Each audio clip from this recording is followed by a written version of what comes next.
Hey, everybody. Welcome to episode 86 of High Spirits. I'm Ben Larson, and as always, I'm joined today by AnnaRae Grabstein. We're recording May 1st.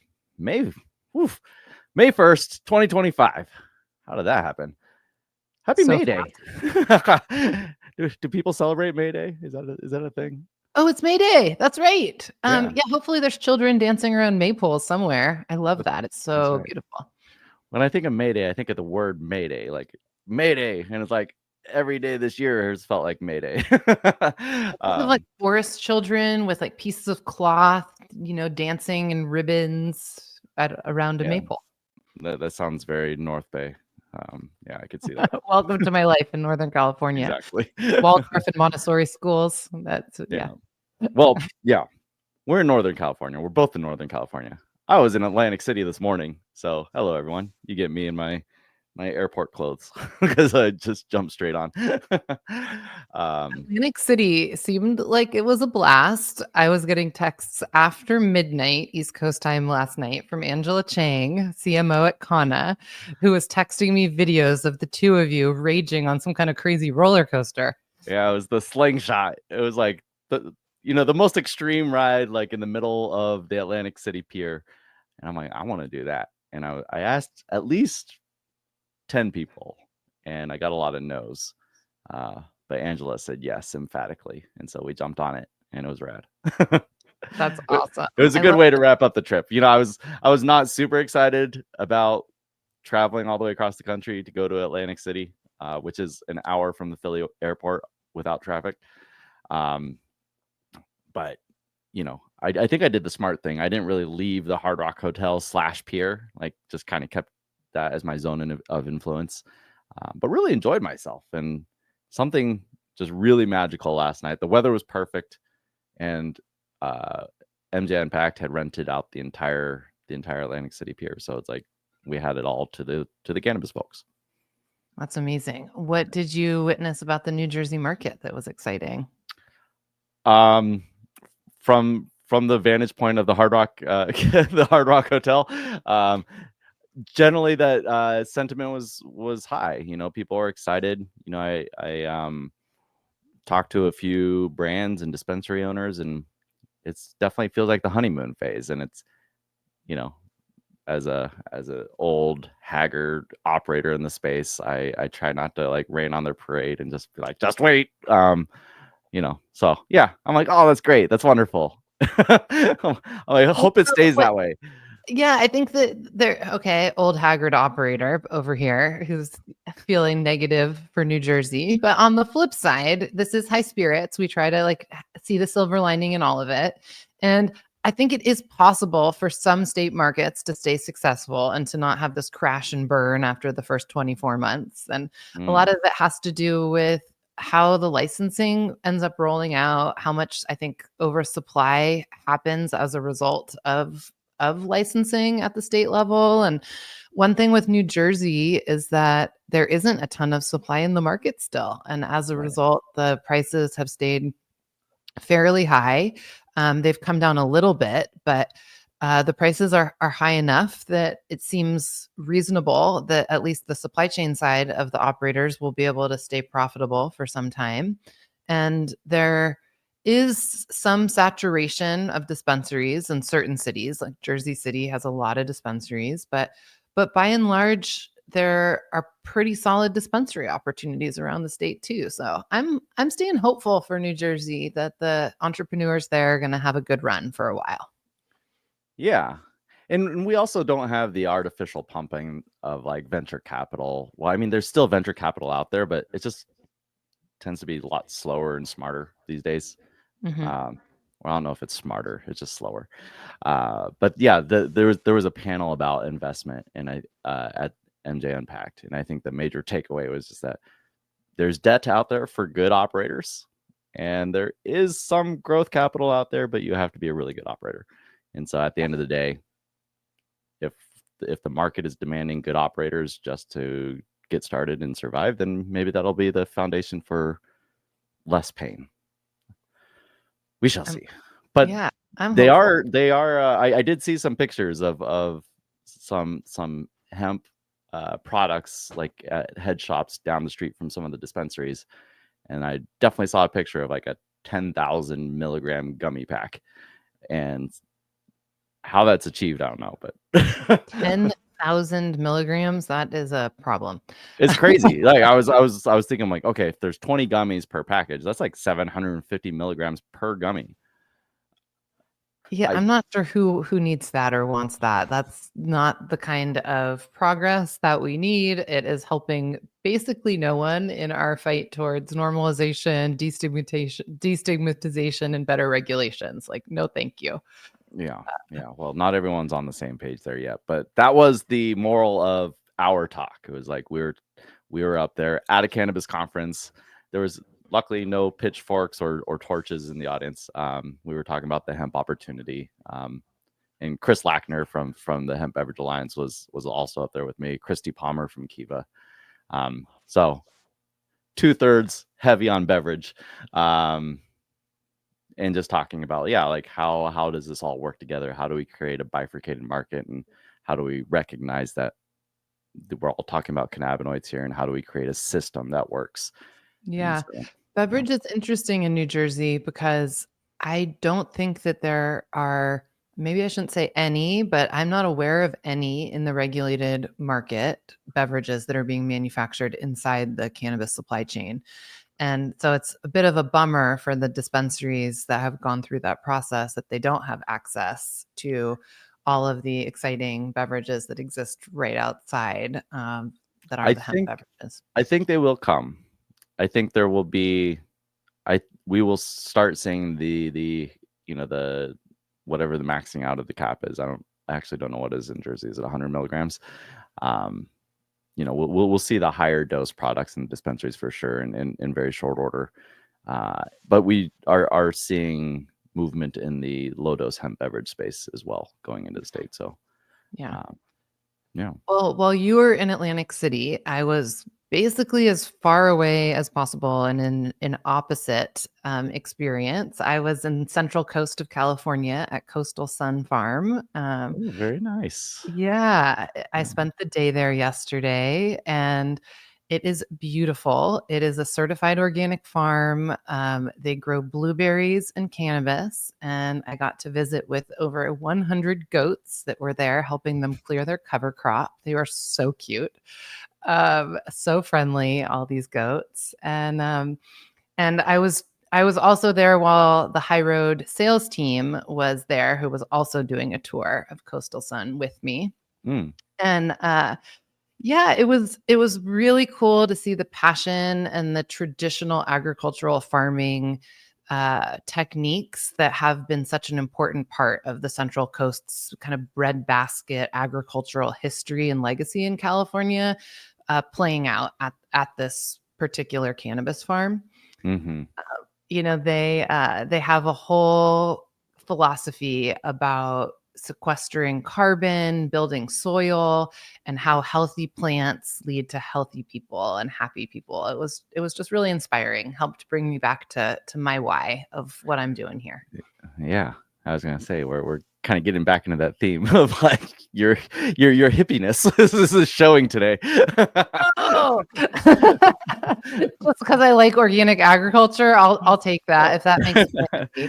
You and your forest children dancing around the pole and Yeah, okay, celebrating. the fourth children. I'll own it. I will. Some interesting stuff, though. Another reminder and interesting takeaway. Darren Story, who's the CFO at Coastal, was giving this tour and talking about the history of the land. And I think it's worth noting, as we've been talking about tariffs and things, that Mhm. the Central Coast of California, in 1995, when NAFTA was passed, experienced pretty massive shift in the dynamics related to what was happening in the economy. And so NAFTA opened up free trade. And as a result, the farms in the Central Coast had a lot of struggles to compete in ways that they hadn't before. And specifically, the property where Coastal Sun now grows cannabis used to be a rose farm. And all of that rose production was no longer competitive from a price perspective. And it was all the roses started coming from South America and were a lot cheaper.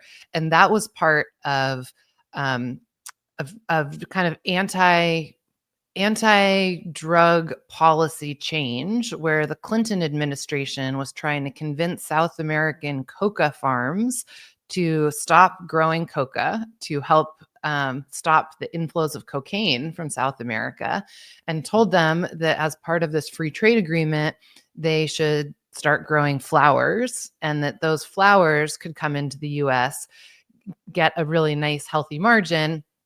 And what that did is it ended up putting out of business the flower farms that were functioning in the US, and opened up kind of the next moment for these farms. And it took a while. Obviously, in 1995, there wasn't legal cannabis to come in and save the day and take over the property. But eventually, that did happen, and it just shows sort of the long tail of these different trade decisions, and how it causes dynamic shifts of how we work, where things are manufactured, and then it tends to seems like it comes back to some sort of equilibrium eventually. So whatever that says about the tariffs, I'm not sure, but That's so interesting. I spent a little bit of time down on the Central Coast. This was like back in 2017, like Grupo Flor Days. And I toured one of their greenhouses, and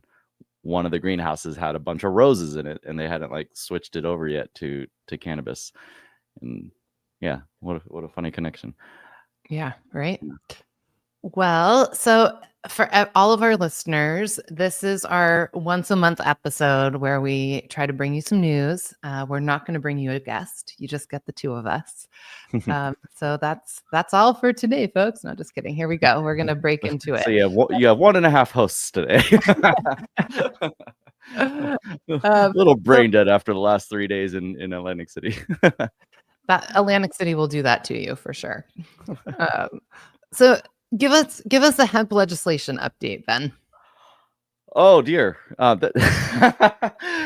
it's been a very busy legislative session. I think the biggest news recently that happened this week is that there is no hemp bill moving forward in Florida, and that was celebrated online. You could go online and search your favorite influencer and figure out what happened. But yeah, I think we're in this session right now where there's a lot of efforts to either ban intoxicating hemp, or there are some kind of middle of the road legislation, often beverage focused, which is not very palatable for a lot of the hemp community. And so what we're seeing is a lot of attempts to kind of maintain the status quo. And so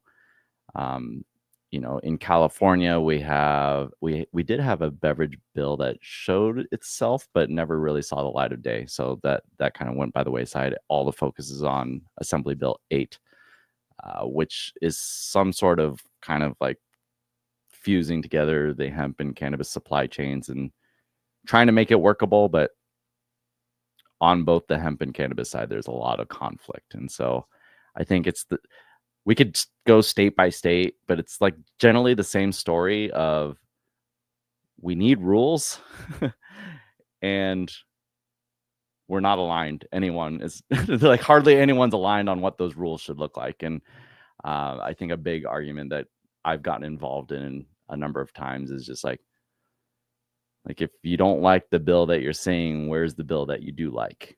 Right. Yeah. And because we need something that structures this, taxes it, creates consumer safety measures, and hopefully isn't an all-out ban, because we are seeing progress with the plant and through this hemp opportunity. Well, it's an interesting segue, because while there tends to be this push-pull inside the hemp space and hemp versus cannabis as well, there was some unique news from the Small Business Administration, who has new leadership under the Trump administration, about SBA loans yesterday. Oh, okay. Something we don't often get to talk about.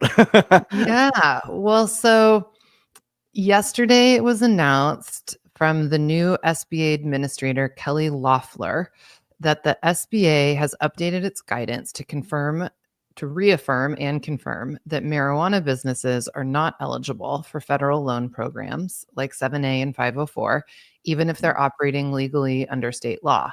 And that this includes both direct cannabis businesses and those indirectly involved with cannabis, like consultants or equipment suppliers. However, the guidance also clarifies that hemp businesses remain eligible, a key distinction as the legal hemp industry continues to navigate a separate regulatory framework. So to me, this move really underscores the ongoing tension between federal policy and state legal cannabis and kind of state illegal / legislatively complex hemp. And the fact that the federal government is saying SBA loans, yes for hemp, no for cannabis, it just stirs the pot even more and reaffirms to me a lot of what feels so unfair for cannabis businesses to be hearing this type of feedback as they're making so many strides to be compliant. It's just this is like that emoji where your head explodes. Yeah. It's that. Yeah. But also, like, maybe I can run to the bank really quick and apply for an SBA loan. Yeah, SBA loans have been drivers of entrepreneurship in this country for a really long time. I mean, for those in cannabis who have never looked into SBA loans because you know that you're ineligible for them, SBA loans basically represent the very best possible terms that you could get on any debt that exists out there for business. Yeah, it's like a first-time homeowner's loan, right? It's like they're going to bring down the barriers. They'll work with you on your business plan. If you're a trustworthy looking person with a decent credit history, like you could get up to like $5 million to get your business off the ground. Yep. And it has been an opportunity for unconnected people to be able to use their skills to start businesses for decades. And I think it also is one of the reasons, the lack of access to SBA loans, that have driven such high debt rates in cannabis, is because there's just no other alternative for folks to turn to. And to see the type of rates that cannabis businesses pay compared to non-cannabis businesses is just really extreme. So it's another way that hemp businesses are positioned to have a easier path forward than these state legal businesses that are trying so hard to be compliant. I'd be really curious to find out like what kind of devils are hiding in the details, right? Like, is this any hemp business? Because what is hemp is hotly debated right now. But that, I mean, it's wild. Like, hemp has become a pretty significant part of our business, and like all good businesses in the space, we properly structure everything to kind of, put them in the right buckets. So like, I guess there's nothing stopping me from going and trying to get an SBA loan. No, you should. Let's keep talking about it as you do. Okay. Should I live tweet it? Yes.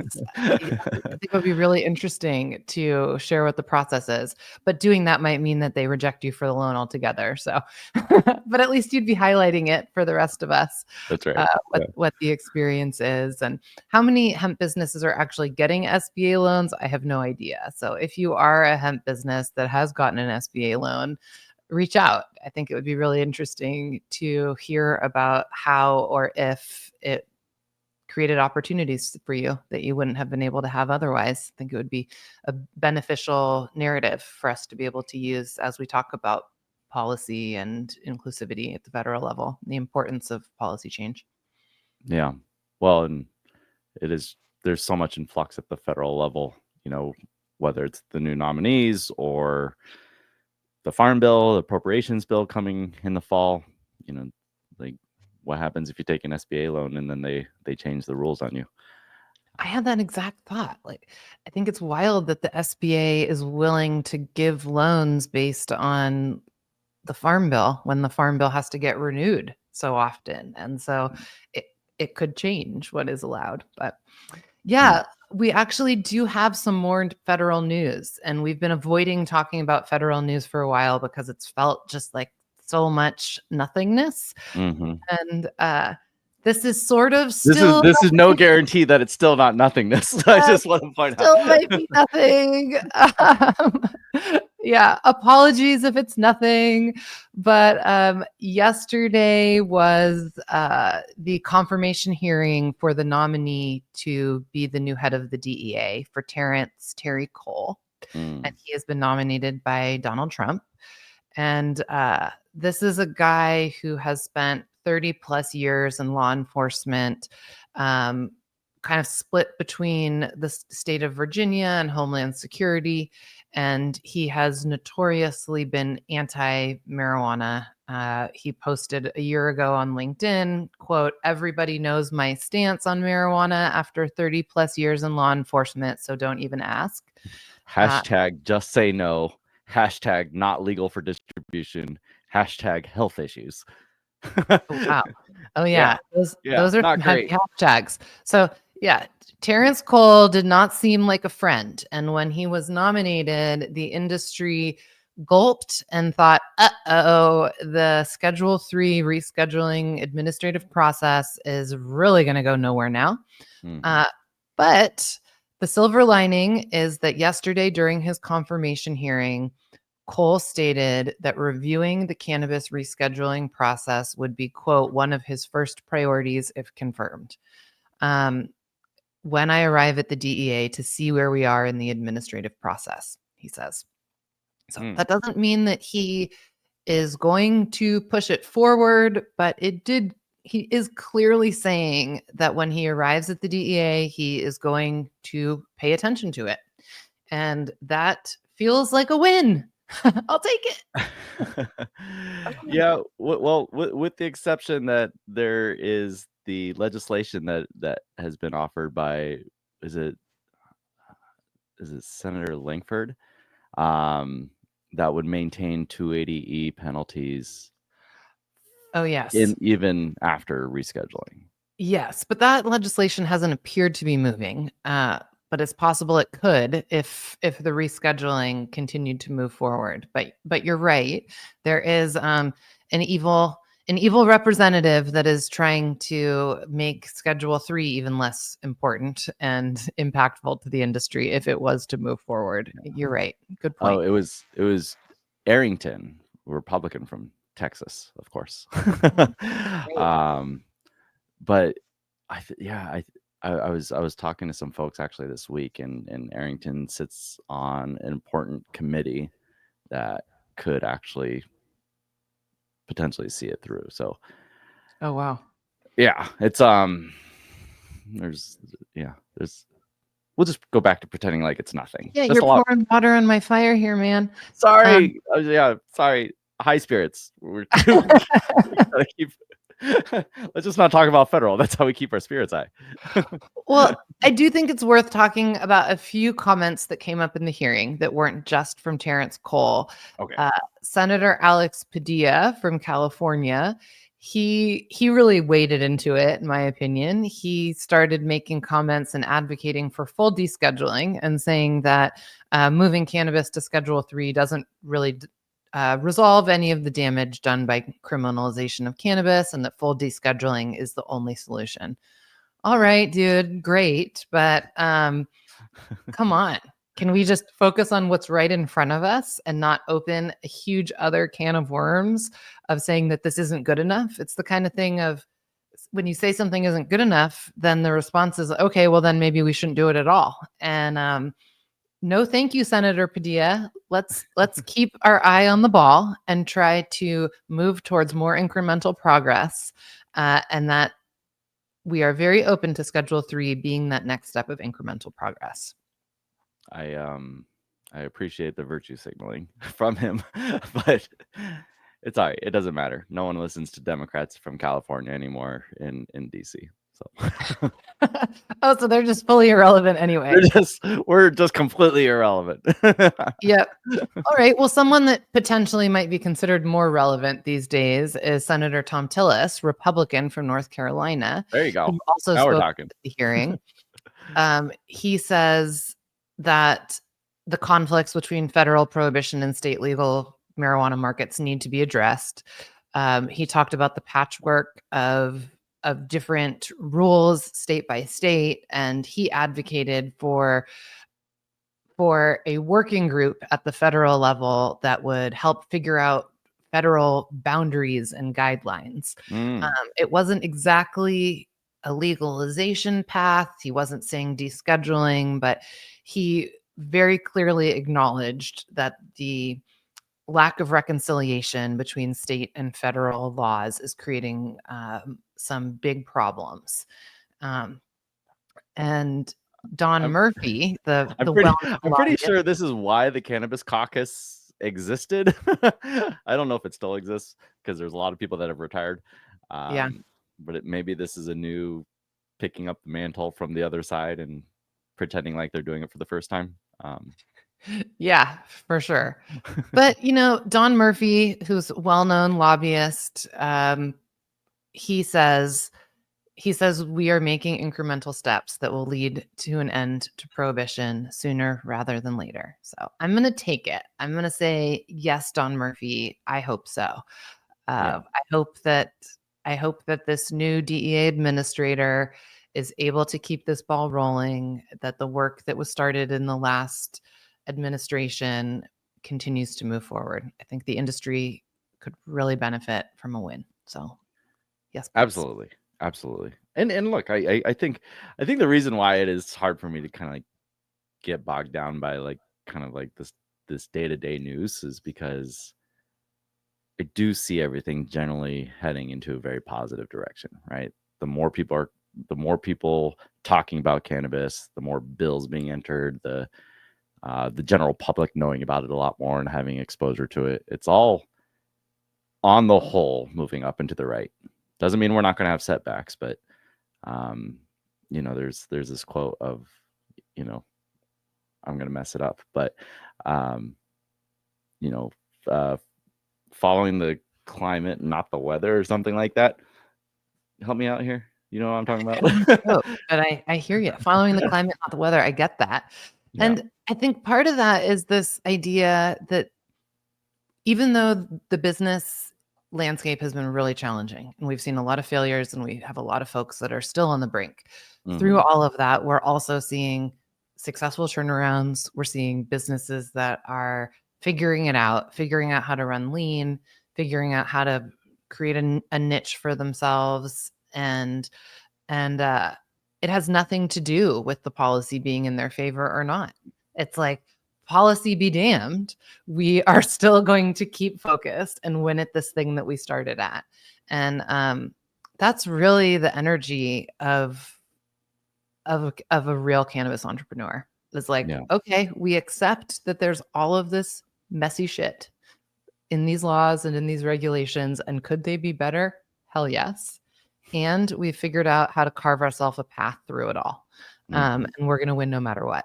And having that attitude is the one that's going to keep people relevant and keep businesses open. Yeah. Okay. I totally butchered the quote. It's supposed to be climate is what you expect, weather is what you get. And that's by Robert Heinlein. I got climate and weather right. I kind of liked the way that you said it. It was just simpler. Just simpler, less words. Yeah. Yeah. We have this thing in our company that we say to each other, and we just say words to wisdom ratio. So it's like, stop talking so much. Just get it out in fewer words. How is that working for you? Great. Yeah. Okay, good. Wait, the practicing it or the saying it to people? Yeah. Like, are people offended when someone says that to them? No, because they generally know what it means. It's like, we all practice it. It's just like, all right, you're talking too much. It's like, it's a nice way of saying that. Yeah, I like it. So next we're going to talk about the New York market a little bit. All right. Yeah. So New York's one of those interesting markets where it didn't start out great, but also like it's just kind of progressively gotten better. Yep. Is that fair to say? Oh, 100%. It was looking really grim there for a minute. I mean, For the first like farmers were 18 in months. shambles. It was taking forever for the dispensaries to open. Meanwhile, the illicit market exploded to something like nobody had ever seen before. It was there was a lot of hubris going on with the unlicensed dispensaries in New York. So yeah, you're right. It was pretty bad at the beginning. Yeah. But I'm thinking that it's moving in the right direction. That's It's good. looking pretty good right now. Yeah, I mean, I've heard it's generally very positive, and they really did step in and intervene with some of the competing factors, right? Like I know they went pretty hardcore on shutting down the illicit shops. We know what happened with the hemp bill, that they came back and really hyper restricted that. So giving it a fighting chance, much better than what's happening in LA, I guess. Yeah. Well, so the state published this market report looking back on the whole year of 2024, and we'll link the report in the show notes so people can go and check it out themselves. It's 64 pages of data. And it's really interesting. The first probably 58 pages is just straight up data, and then at the very end is the state actually making some recommendations and insights into all of it. And so there's some points that I think are worth talking about, and I think we all have some things to learn from. But so I'll just jump in with some data from the report. Indoor versus outdoor flower. This came out in the report in that they talked about 19% of the flower that's going into the market is being grown by one of the 9 registered organizations, which are the original operators from the medical market, which by and large are public MSOs. Not all of them, but most of them. And the reason that we can jump to indoor versus outdoor is that these companies were the only ones that were allowed to grow indoor flower at the launch of the market. And all of the new cultivators, of which they've licensed 191 that are operational and then 300 additional conditional ones, all were forced to be outdoor or greenhouse growers. And so to have 9 companies out of over 400 that are licensed, accounting for 19% of the flower, is definitely a unique market dynamic that is creating some winners and losers in the market. And as a result, the state in their insights said at the end of the report that they are recommending that the state consider allowing all of the types of cultivators to grow however they want if they choose. So basically they're saying that we should open the doors to any type of cultivator being able to grow inside if they choose, because the market clearly is interested in indoor flower. That being said, the reason that the state put so much emphasis on outdoor was because they really created their entire cannabis law and program based on a lot of environmental and social justice themes. And so they wanted to have a less carbon intensive cultivation method. Gotcha. Interesting. Oh. It's almost like the inverse of what happened here in California, where they were going to start small with 22,000 square foot canopies, and all of a sudden, boom, you get to stack licenses, and the big guys came in and crushed it all. Yeah, now people have hundreds of acres of outdoor cultivation. But California is also a better place to grow outdoor weed. That's true. And Yeah, New York has a lot more water. It has a lot of, fungal issues with their outdoor plants. So, really what we need is interstate commerce to be able to take all of that wonderful cannabis from the central coast of California and bring it to New York legally. Oh, don't worry. I saw another article about interstate commerce being alive and well. Yeah, there is a whole situation with inversion, which we weren't even planning on covering today, but you can all read about it. Yeah. Well, I was talking to Josh Swider from Infinite Chemical, and he said he went to I think it was a head shop, but it was like all Michigan product, like Michigan stickers and labels and all this kind of stuff on it. In New York City. I can't remember if it was New York City or New Jersey, but it was Yeah. definitely over there. All right. Well, a couple more things on New York. So there are currently 513 brands sold into the state. And I thought that sounded like a lot of brands for such a young market. And that within all of these different brands, similar to how we have seen it unfold in other markets, flower and pre-rolls are the most competitive category, with 300 brands competing in flower and over 200 brands competing in the pre-roll category, Wow. with a lot less staticky numbers of brands competing in the like tablets, tinctures, and topicals, but still lots of different edible companies. And that within that, the top 5 selling brands account for 21% of the sales. So this is wild, because if there's 500 brands, five brands, which is just 1%, account for 20% of That's a sales of the whole pretty state. intense power ranking right there. Yeah. But I like to And see Heirloom on there. Big fan of Heirloom. yeah. And so the top 5 brands that are that top 20% are all New York brands. They are Dank, Heirloom, Jaunty, Off Hours, and MFNY.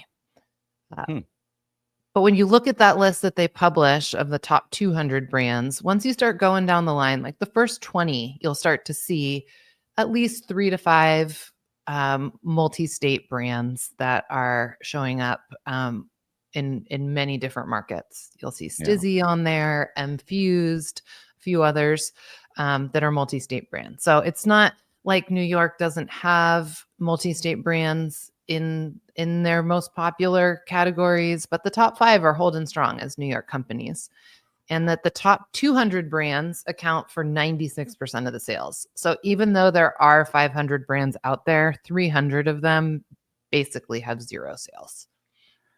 Well, yeah, I mean, we have to give some kudos to the OCM, and Felicia Reed was actually at MJ Unpacked. She's the executive director, and just seems like very in tune and thoughtful about what's happening. And that must be really nice to have not only that level of thought and putting out a report with data and then making recommendations about what could be better and then potentially even acting on it, but maybe even having a framework that allows them to do that. Like, this is compared to some other markets that we're very familiar with, like that. It's worth recognizing as, I think, a step in the right direction. Yeah, I'll give them some credit. There's been enormous turnover and change with the OCM, and the initial staff and team, who seemed very mission driven and social justice focused, have basically been exited, and there's new sheriffs in town, quote unquote, and they're really action oriented. And I thought this report did a really great job of shedding some light of what's happening in the market and setting the stage for what 2025 and even 2026 might look like. And so I think probably the final point on New York is just an update on where they are with their dispensaries as well. As of the end of the year, they had licensed just a little over 700 dispensaries, and close to 300 of them had opened their doors by the time that the year closed. And so there is a bunch more stores that will be opening, and New York, in their law, kind of gives some flexibility to the regulators to figure out when the right time is to stop issuing licenses, or how many is the right amount of licenses. There currently is not license caps in New York, but they might decide at some point that they have issued enough. And I think this goes back to what we were talking about at the beginning with New Jersey and what could make a long-term healthy market. And I think what it has to do with is not oversaturating the market with any particular license type, so that the licensees that are in the market have enough opportunity to capture enough market that they can be profitable and successful. Yeah. Well, I think they're running at a pretty good clip right now. So I didn't realize this, but New York has like 8.3 million people. So a third to a quarter the size of California. And so for them to be kind of approaching 700 licenses, it's actually pretty solid. Oh, yeah. I'm not sure what local control looks like in New York. Do most New Yorkers have access to legal cannabis? The local communities did have an option to opt out instead of an opt in, and which is what it was in California. You had to opt in as opposed to opt out. And there were definitely areas that opted out in New York. But by and large, I think that there's going to be pretty solid retail access within, a 20-minute drive of most people. And that should be really good for the market. Great. Well, go New York. Should we talk about our own our own home state of California and how awesome it is? Yeah, well, so there is a lot of stuff going on in California, but I think what is worth talking about is taxes. Yeah. There has been a tremendous amount of coalition building, new types of coalitions in the industry to rally around stopping a scheduled tax increase of the excise tax in California. From 15 to 19%. Yeah, which currently is 15%, scheduled to go to 19% over the summer. And there have been a whole bunch of new, I want to just call them coalitions. I don't necessarily want to call them trade associations because I don't know at what point you become a group or a trade association from a group, but it's a whole bunch of new groups that are coming together with new messaging trying to stop these taxes. And California NORML has been one of the louder voices in all of this, which I really love to see NORML at the table because they really are about representing consumers as opposed to just businesses. And I think that that's a really powerful part of the conversation is remembering that it's not just about businesses that are trying to stack dollars, but it's about creating an environment where access is simple for consumers and affordable. And affordable is kind of the key here, is that we know that when taxes are too high, consumers choose to buy cannabis outside of the legal market. And NORML is being a really strong advocate to make sure that. Well, not only that, operationally, if you're pinched as a business and you're cutting corners, like the quality of the products is going to be lower. Yeah, the whole thing. And so not only is there rallying going on at the state level, but in California, as is the case in many cities around the US that have legal cannabis programs, there isn't just a state tax, but some cities or municipalities or counties or towns have passed their own additional cannabis taxes. Sometimes it's a gross receipts tax, sometimes it's an excise tax. It can look like all different things. And the city of Los Angeles has just this type of tax, and they have a gross receipts tax, which is enormous. It's 8%, and a gross receipts tax is particularly painful because even when a company is not profitable, you have to pay the gross receipts tax. And it can just really, really hurt a business. And so on top of this advocacy going on at the state level in Sacramento to stop the tax increase, there is also talk of, this is the first I've ever heard of anything like this, of a dispensary tax boycott for the city of Los Angeles taxes. It's pretty wild. Can we just do that as a population? Can we just like boycott taxes? That would be great. I've always thought, like, wouldn't it be nice if when you pay your taxes, there was a checkbox of like what you'd like your taxes to go to, so that you could choose to like not fund the military, but to fund the roads, or fund schools, but not. I don't even know what. I'm not gonna pick apart this idea. Or like, just keep it all together. I'm not against that, but I know that we do need taxes to keep our civilization civil. But this like brings up like do we have the power to like? I'm so deathly afraid of like the IRS and CDTFA, and I just really don't want them knocking on my door for anything personal or business or otherwise. It seems wild to me. And like as cannabis companies, we've always been conditioned to be like, follow the rules, don't get in trouble, don't ask questions, I know. But man, that's like that's begging for a conflict.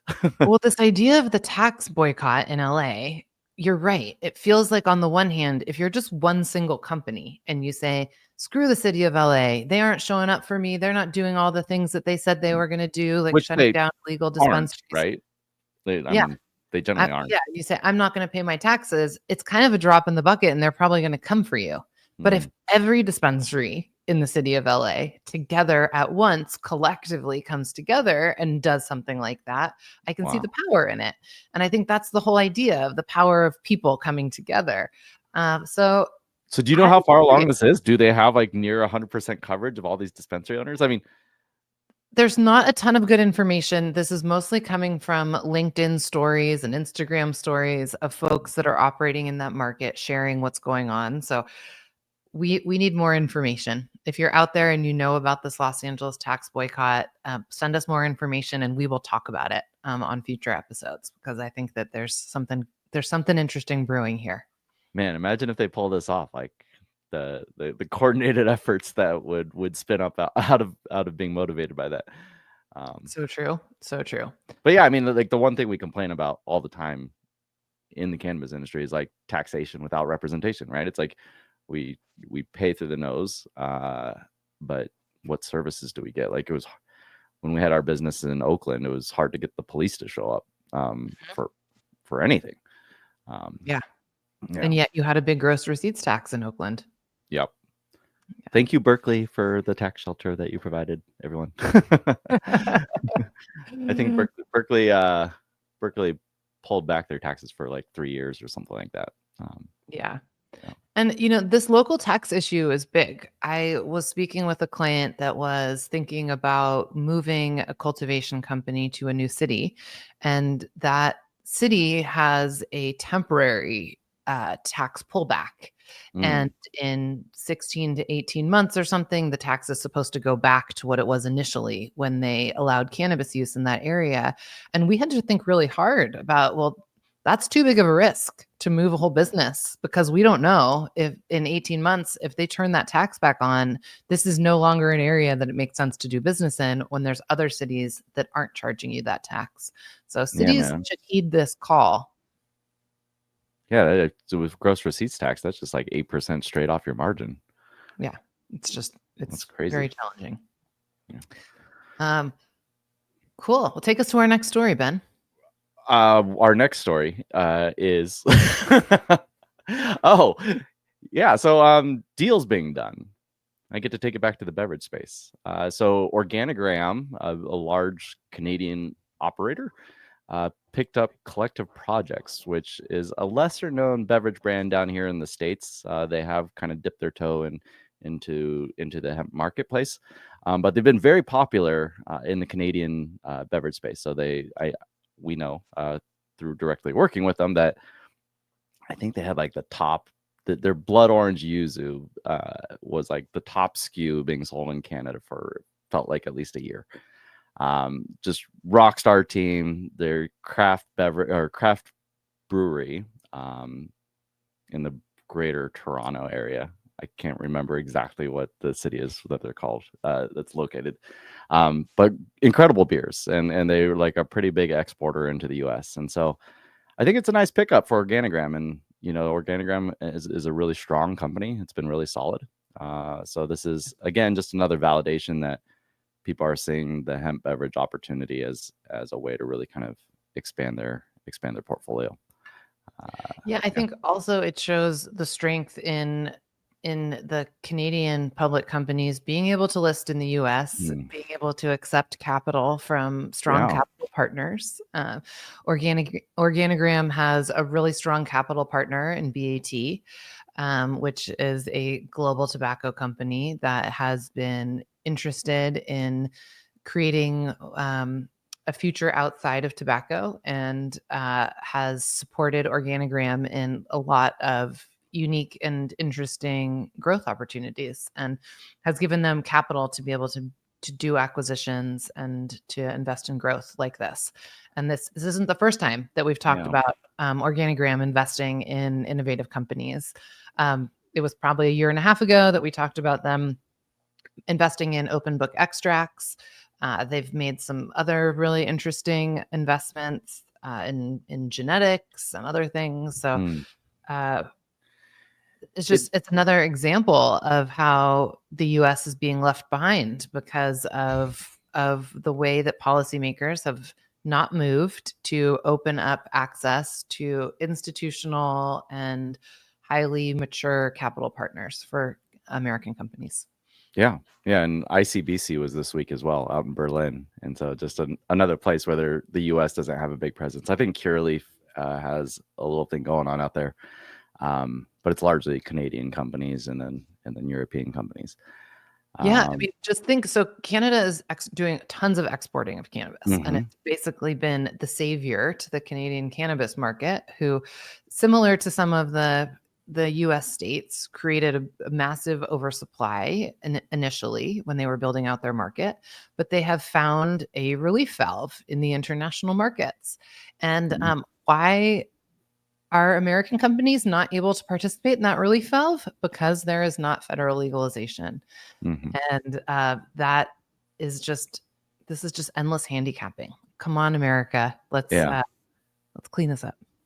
Okay. So really quick, before we wrap up, I want to kind of go down, like pull on this thread a little bit, because BAT being involved and now through Organogram being involved in the hemp beverage space, I wonder, like, is there potential for big tobaccos all of a sudden to enter the chat and start trying to influence things? Because right now the fear for a lot of like hemp operators and what have you is big Alc taking over, doing force like 3-tier system, all this kind of stuff. But there's also like convenience stores, and the convenience store lobby is really big, and they want a piece of it, and so like they're kind of like in the conversation as well. But it'd be really interesting to see like big tobacco team up with the convenience store lobby, and all of a sudden they're going head to head with the alcohol lobby, and we're just here in the middle being like, we'll take all of it. Just give it all to us. Well, I think what's most interesting, tobacco is at the table, but is at the table much more quietly. And what has happened in the past 12 months, and even more just in the past 6 months, is that alcohol has really come out of the closet and isn't at the table quietly anymore. Like there's actually policy positions and direct asks to policymakers. And that is what isn't as clear for tobacco. Tobacco is not grabbing arms with cannabis companies or hemp companies and advocating for certain positions in a public way. But I think it's still happening. I think that there is such a bad perception of tobacco companies, different than alcohol companies, that cannabis companies don't generally want to be associated with tobacco companies publicly. Right. Whereas the beverage space has seemingly welcomed the alcohol partners in with open arms. Yes and no. Yeah, there's a lot of politics. I mean, in general, yes, especially from like the brand side. But as you know, in the regulated, California market, if you're talking about retailers, the narrative and perspective is very different than if you're talking about brands, right? And as we kind of reach these decision points of like access and regulation, I think we're going to see a lot of like divergence when it comes to what we quote unquote want, right? Yeah. So yep. Such is the world we live. Well, I think that you should do the last call today, Ben. Last month I did the last call. So oh man, I'm gonna put you on the spot here, Ben. What is your final message today for our listeners? It's time for the last call. Yeah. Just in the vein of everything that we're talking about, I'm thinking about, because I just booked my flight today, of mid-May. I think it's like the 13th, 14th, and 15th. NCIA is doing lobby days. If you're anywhere in or around DC, or you can be there, come join us. It's important that we have these conversations, that we get a pulse of what's going on the Hill and what people are talking about, what they know. And on average, every 18 months, you're dealing with a new team anyway. So the work is never done. Every conversation is important. And come join me. That's my last call. Yeah. Well, I guess I could read us out since you did the last call. That would be wonderful. Awesome. Well, thanks everyone for listening today. Keep engaging with us. Thank you to our teams at Vertosa and Wolf Meyer, and to our amazing producer, Eric Rossetti. We hope that if you enjoyed this episode, that you'll drop us a review on Apple Podcasts or Spotify or YouTube. Really, wherever you listen, it really helps people to find our content and spread the word further. So just thank you. Like, subscribe, share it. And as always, stay curious, stay informed, and most importantly, keep your spirits high. That's the show. Bye-bye.